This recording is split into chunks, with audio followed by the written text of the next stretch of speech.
Иә, ондай мезет болды. Қытайға жаңағы айтқан сапармен барған кезде біз Кантонская выставкаға қатыстық. Тода поставщиктарды көрдік, компанияларды көрдік, масштабын көрдік. Және де ақылды үй системасын қандай проблемаларды шеше алатынын көрген кезде өзім үшін шештім. Иә, мен осы салада жұмыс істеймін.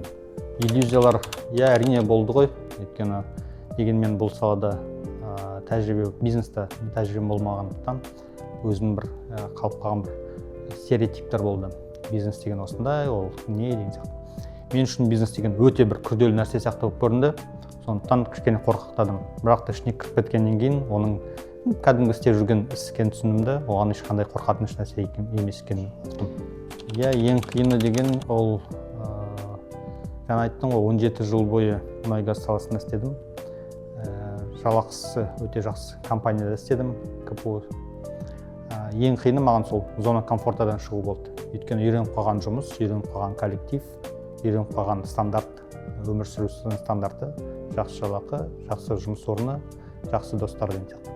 Сол комфорттан шығу кішкене ең қиыны сол болды. Оны түсінген сәтім Астана қаласын жалпы құрылыс өте қатты дамыған, қарқынды дамып келе жатыр. Күз айында BI Group өзінің конференция сияқты ұйымдастырды.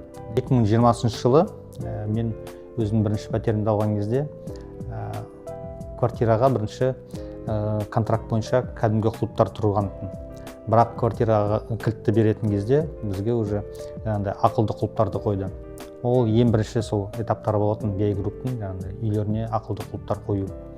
Кейін келе осы 25 жылы қарасам, тек қана BI Group емес, басқа да застройщиктер уже ақылды клубтарды қоя бастады. Сол мен үшін бір сигнал болды.